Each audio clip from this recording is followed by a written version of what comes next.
Now you was interning for Eric B and Rakim. What was that like? Do you remember Oh those man. sessions? Did you get to Oh sit yeah, in on them and absolutely. interact with them? Absolutely. I sat in on a couple sessions and I got really cool because one of my good friends that allowed me the opportunity to be in the studio, his name is Drew, aka Dr. Butcher. He was one of Coogee Rap's DJs on tour. And he and I were very good friends from locally in Queens. And he used to just bring me to the studio to kick it. And I took the initiative being in the environment to be like, yo, I want to get an internship. I want to learn the ropes, being in this kind of scene. And then that's when I met KRS One. KRS One was doing the Blueprint album.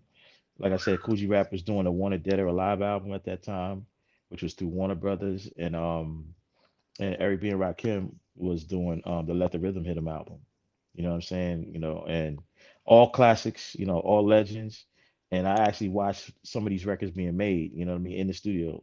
Back then I wasn't a producer, I was just an intern, just in sessions hearing these records being made.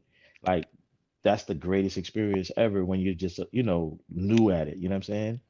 And you're technically nobody. You're just being able to see people make great music and watch and learn from it. So That's I would have been right, a fool to bro. not put in the work and make a name for myself after those experiences. You know what I mean? Right. That Because mind you, man, I'm a I'm fan sure. already of hip hop, but now I'm in Hmm. the studio watching some of the artists I'm a fan of make their albums. You know what I'm saying? So, Man, I'm sure that planted the seed in you, man. oh, That's planted a priceless. heavy seed. And then, shout out to Mr. Walt of the Beatminerz. He and I became friends over a period of time. I used to go to a record store in Queens called Music Factory. This is where I used to always get my vinyl. You know what I mean? And we Mhm. became friends, and I started going out to Bushwick, Brooklyn, where he was at. And that's when I met his brother Evil D, and that's how the Beatminerz started building a relationship. Like um, back when DJ Chuck Chillout was putting out the first Black Moon record, who got the props independently.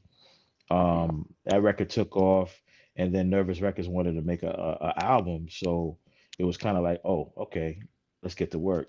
Now, mind you, I didn't produce any records on there, but I had ideas from records I was trying to create with people I was working with at the time. I mean, before I made a name for myself, so I gave a couple of ideas on some of the songs, and that's how I Got You Open got made. That's how Buck, no, excuse Mhm. me, not Bucktown. That was a Smith and Wesson album. That's how Act Like You Want to Get got made. From some ideas I shared, and then it just led to us having a real working relationship. And then by the time they did the Smith and Wesson album, I did Right. like 3 songs on that album. I got you open. That's a banger. Yeah, yeah. I actually got a gold record from Walt because I helped to make the original version, and Busta Rhymes wanted to remake it. He asked Buckshot to Mhm. remake it for the Flip Mode album. So when they did that, and that album went gold on Electric Records, Walt was like, as a gift to me, like as a thank you, he gave me that album, a gold album for that. Wow, man. Busta Rhymes, another goat, another Yeah, giant. What yeah, was it for like sure, mixing it up with Busta Rhymes? man. I've been acquainted with Busta since like maybe his first album, because one of my good friends from Brooklyn, producer Rashad Smith, he was producing a lot of Busta stuff back then. So I mean, I was at Rashad's crib when he was pulling beats for Busta. I never actually produced a record for Busta myself, Mm-hmm. with the exception of the collaboration from the Beat Miners project we did on Raucous, and then the project that I mentioned on the Flip Mode album. But like me, hands-on producing on one of his records myself, I never got that opportunity. But I was around early in his career when he first got signed, and my boy Rashad was doing songs like Woo Ha. He produced Woo Ha. He produced Dangerous. You know what I mean? So it's crazy, man. I be feeling like I'm the Forrest Gump of this shit. I've been around so much shit.